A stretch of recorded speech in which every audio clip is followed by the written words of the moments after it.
Hey hi guys, welcome back to Priya stocks. இங்க பாத்தீங்களா, இவனை வெளியே கிளம்புற நேரத்துக்கு கேட் திறந்தா போதும் இந்த டாம் உள்ள ஓடி வந்து வீட்டுல என்ன கிடைக்குதோ ஷூ ஸ்லிப்பர் எது கிடைச்சாலும் எடுத்துட்டு போய் வெளியே உட்காந்து கடிச்சிட்டு இருப்பான். அந்த மாதிரி தான் இன்னைக்கு என் ஹஸ்பண்டோட ஷூ மாட்டிக்கிச்சு போல இருக்கு, கொண்டு போய் வச்சு கடிச்சிட்டு இருக்கான். அவனை தலையிலே ஒரு 2 கொட்டு கொட்டி வாங்கிட்டு வந்து உள்ள போட்டு கேட்டை சத்திட்டு கிளம்பிட்டோம். நாங்க இன்னைக்கு நாங்க எங்க போறோம் அப்படின்னா தியேட்டருக்கு தான் போறோம். ஜுராசிக் வேர்ல்ட் ரீபர்த் இருக்கு இல்லையா, அந்த மூவிக்காக நாங்க போயிட்டு இருக்கோம். இந்த டைம் வந்து நாங்க பிவிஆர் போலாம்னு சொல்லி பிளான் பண்ணி பிவிஆருக்கு தான் போயிட்டு இருக்கோம். ஆக்சுவலா ரொம்ப நாள் ஆச்சு போயிட்டே. அங்க இங்க பாத்தீங்களா பாலாறு பிரிட்ஜ். இந்த பிரிட்ஜ்ல வந்து நான் வந்து எங்க அப்பா ஃபர்ஸ்ட் ஒரு தடவை கூட்டிட்டு வந்தாரு. இங்க வந்து நிறைய தண்ணி போகுது, வாங்க போய் பாக்கலாம் அப்படின்னு சொல்லிட்டு அவர் வேலை முடிச்சுட்டு வரும்போது பாத்துட்டு வந்தாரு போல இருக்கு. என்னை எங்க அண்ணனையும் கூட்டிட்டு போய் காமிச்சாரு மறுபடியும் வீட்டுக்கு வந்து. ஃபர்ஸ்ட் அண்ட் லாஸ்டா பார்த்தது தண்ணி போனதே அதுல. அதோட அதுல தண்ணி போய் பார்த்து பல வருஷம் ஆகுது. அதோட லாஸ்ட் அப்போ நான் வந்து ரொம்ப சின்ன பொண்ணு. சோ எனக்கு அந்த நான் பார்த்த அந்த விஷுவலே எனக்கு ஏதோ கனவுல பார்த்த மாதிரி தான் இருக்கு. உங்களுக்கு ஞாபகம் இருக்கா அதுல தண்ணி போய் பார்த்து? அப்படி நீங்க பார்த்திருந்தீங்க அப்படின்னா எந்த இயர் மட்டும் எனக்கு சொல்லுங்க, ஏன்னா எனக்கு ஞாபகத்துல இல்ல எப்போ அதை நான் பார்த்தேன் அப்படின்னு சொல்லிட்டு. என் பையன் பாருங்க செம ஜாலி. அவன்கிட்ட என்ன சொல்லி கூட்டிட்டு வந்தோம் அப்படின்னா, டைனோசர் மூவி போட்டிருக்காங்க போய் பார்க்கலாமா அப்படின்னு சொல்லிட்டு. அவனுக்கு இங்க இதுதான் ஃபர்ஸ்ட் டைம். அவனை கூட்டிட்டு நாங்க இங்க வந்ததுல, ஆனா நாங்க வந்திருக்கோம். போயிட்டு ஃபர்ஸ்ட் டிக்கெட் வாங்கிட்டு வந்துடலாமா. இங்க வந்து டைம் இருந்துச்சு. ஆக்சுவலா 7:10 தான் மூவி ஸ்டார்ட் பண்றாங்க. சோ நாங்க வந்து 6:30 அங்க ரீச் ஆயிட்டோம். அதனால கொஞ்ச நேரம் வெயிட் பண்ணோம் அப்படின்னு சொல்லிட்டு அங்கேயே வெளியவே நின்றுட்டு இருந்தோம். நாங்க கதை பேசிட்டு நின்றுட்டு இருக்கவே இந்த டைம் கரெக்டா இருந்துச்சு எங்களுக்கு கொஞ்ச நேரத்துக்கு. இங்க காட்பாடியில தான் எங்க பெரியமா வீடும் இங்க இருக்கு. எங்க அப்பா ஆக்சுவலா கவர்மெண்ட் டிரான்ஸ்போர்ட்ல தான் ஒர்க் பண்ணாரு. அப்ப அவருக்கு பஸ்ல போனா ஃப்ரீ, எங்க எல்லாருக்குமே ஃப்ரீயா. சோ பஸ்ல தான் மோஸ்ட்லி எங்களை கூட்டிட்டு வருவாரு. நான் வந்து இங்க காட்பாடி சில்க் மில்லாண்ட ஒரு கோயில் இருக்கும். அந்த கோயில் தாண்டின உடனே நம்ம காட்பாடி வந்துட்டோம்னு கன்ஃபார்ம் பண்ணுவேன். பாலெல்லாம் வரும்போதெல்லாம் நான் கன்ஃபார்ம் பண்ண மாட்டேன் நம்ம காட்பாடி வந்துட்டு இருக்கோம் அப்படின்னு சொல்லிட்டு. அந்த கோயில் பார்த்தா மட்டும்தான் இந்த கொஞ்ச நேரத்துல நம்ம பெரியமா வீட்டுக்கு போயிடுவோம் அப்படின்னு சொல்லிட்டு நான் கன்ஃபார்ம் பண்ணுவேன். ஏன்னா நமக்கு அதெல்லாம் தெரியாதுல, ஏதோ கொஞ்சம் தூரம் பக்கத்து ஊருக்கு கூட்டிட்டு போறாங்க, ரொம்ப தூரம் ஊருக்கெல்லாம் கூட்டிட்டு போறாங்க நம்மள, அப்படிதான் நம்ம நினைச்சிட்டு இருப்போமே. அதே மாதிரி இன்னொரு விஷயம், எனக்கு தியேட்டர் போனாவே எனக்கு ஃபர்ஸ்ட் ஞாபகத்து வர ஒரு விஷயம் என்ன அப்படின்னா, எங்க ஸ்கூல்ல வந்து தியேட்டர் கூட்டிட்டு போயிருந்தாங்க. என்னன்னா அந்த ஜுமான்ஜி படம் இருக்கு இல்லையா, ஃபர்ஸ்ட் வந்துச்சு. அந்த ஜுமான்ஜி மூவிக்கு வெறும் 5 ரூபாய் டிக்கெட்னு சொல்லி எங்க எல்லார்கிட்டயும் கலெக்ட் பண்ணி எங்களை கூட்டிட்டு போயிருந்தாங்க எங்க ஸ்கூல்ல இருந்து.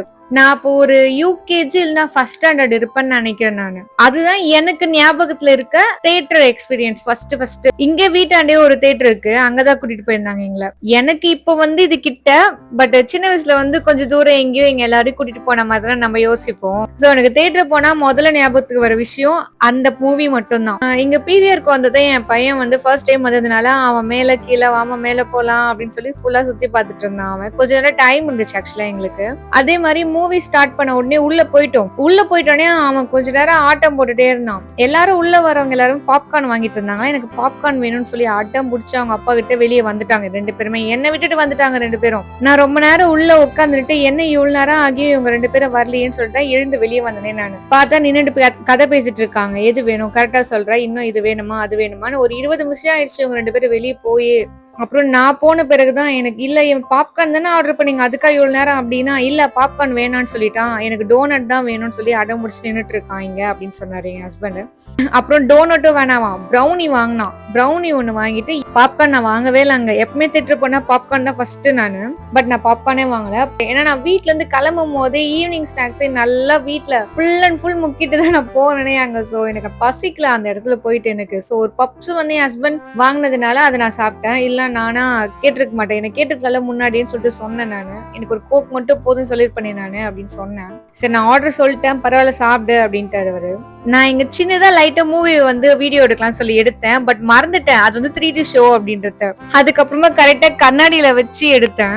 என் பையனுக்கு அந்த கிளாஸ் ரொம்ப பிடிச்சிருச்சாமா, நான் எடுத்துட்டு போற வீட்டுக்குன்னு ரொம்ப அடம் பண்ணிட்டு அதுக்கப்புறமா அதை புடுங்கி கொடுத்தோம் நாங்க. அப்புறம் இந்த கரெக்டா இவங்க பாருங்களேன், ஃபன் ஹவுஸ் கீழே இருக்கு, கரெக்டா விட்டுட்டாங்க. அவன் தொல்லை பண்ணிட்டு அவன் உள்ள போலாம் டே க்ளோஸ்டா, அது 10 மணிக்கு மேல ஆயிடுச்சு, வாடா வீட்டுக்கு போலான்னு அவனை ஒரு வழியா சமாதானப்படுத்தி அவனுக்கு ஃபேஸே மாறிடுச்சு, உள்ள இருந்து கூட்டிட்டு வந்துட்டோம் நாங்க அப்படின்னு சொல்லிட்டு. கண்டிப்பா நாளைக்கு கூட்டிட்டு வர வாடன்னு சொல்லி ஏமாத்தி கூட்டிட்டு வந்துட்டோம். பட் நாளைக்கு நாங்க கூட்டிட்டு போக மாட்டோம். நான் ஆக்சுவலா இன்னைக்கு மார்னிங்கே நான் சப்பாத்தி மாவு பிசைஞ்சு வச்சுட்டு இருந்தேன். அதனால எதுவும் வெளியெல்லாம் வாங்கி சாப்பிடல, வீட்லயே தான் வந்து சாப்பிட்டோமே நாங்க. வீட்லயே சப்பாத்தி இருக்கு, ரைஸ் இருக்கு, அப்புறம் சிக்கன் பக்கோடா மட்டும் போட்டுட்டோம்னா வேலை முடிஞ்சது. அதனால இப்ப சிக்கன் பக்கோடா தான் போட்டுட்டு இருக்கேன். இது முடிஞ்சிச்சுன்னா எனக்கு வேலை முடிஞ்சிச்சு. போய் பொறுமையா உட்காந்து சாப்பிட்டுட்டு படுக்க வேண்டியதான். எப்பவுமே டெய்லியும் படுக்கும்போது ஸ்கின் கேர் வந்து ஈவினிங் தான் பண்ணுவேன். இன்னைக்கு வந்து கொஞ்சம் லேட் ஆனதுனால இப்ப படுக்கிற டைமுக்கு தான் பண்ணணும், வேற வழி இல்ல. சாப்பிட்டுட்டு தான் பண்ணணும் ஸ்கின் கேர், வேற வழி இல்ல. எப்பவுமே நைட் ஸ்கின் கேர் ரொட்டீன் மட்டும் ஈவினிங்கே முடிச்சிருங்க. அப்பதான் நைட் வரைக்கும் நம்ம படுக்கிற வரைக்கும் நல்லா ஃபேஸ்ல வந்து ஊறி இருக்கும் ஸ்கின்ல. சோ ஈவினிங்கே முடிச்சிருங்க. மார்னிங் வந்து நம்ம ஒரு நாளெல்லாம் நம்ம வீட்டுல தான் இருக்கும். சோ அந்த ப்ராப்ளம் இல்ல நமக்கு. என் பையன் கையில இந்த ரூம் ஸ்ப்ரே மாட்டிச்சு, அதை ஆஃப் பாட்டில் காலி பண்ணிட்டான், அடிச்சிருச்சு. அது அவன் அதை ஏதோ ஸ்ப்ரே பாட்டில் தண்ணி வாட்டர் கன்லாம் இருக்குல்ல, அதை வச்சு விளையாடுற மாதிரி விளையாடிட்டு இருக்கான். எத்தனை வாட்டி வாங்கி வாங்கி மேல தூக்கி வச்சவரும் சேரை போட்டு எடுத்து மேல ஏறி எடுக்கிறான். இவன் தொல்லை தாங்க முடியல. அதை வச்சு விளையாடணும்னு சொல்லிட்டு அவன் சொல்ற ரீசன் பாருங்களேன், ரூம் வந்து ஒரே ஸ்மெல் அடிக்குதுமா, பேட் ஸ்மெல் அடிக்குதுமா, அதனாலதான் அதை வச்சு அடிச்சுட்டே இருக்கானாமா. கொஞ்சம் இவன் ஆட்டோ கொஞ்சம் ஓவரா இருக்கு. ஸ்கூலுக்கு போனதுல இருந்து கொஞ்சம் நிறைய விஷயங்களை கத்துக்கிறானா, கொஞ்சம் ஓவராவே பண்றான் இவன். இவன் கிட்ட நாங்க மாட்டிட்டு முழிக்கிறோம். அண்ட் அவ்வளவுதான். இதோட நான் இந்த வீடியோ எண்ட் பண்ணிக்கிறேன். இதோட நம்ம டெய்லியும் போடுற மினி பிளாக்ல பார்க்கலாம். பாய். உங்களுக்கும் இந்த வீடியோ வந்து இன்ஃபர்மேட்டிவா இருக்கும்னு நான் நினைக்கிறேன். உங்களுக்கு இந்த வீடியோ பிடிச்சிருந்தா என்னை தொடர்ந்து ஃபாலோ பண்ணிக்கோங்க. என்னோட சேனலை சப்ஸ்கிரைப் பண்ணிக்கோங்க.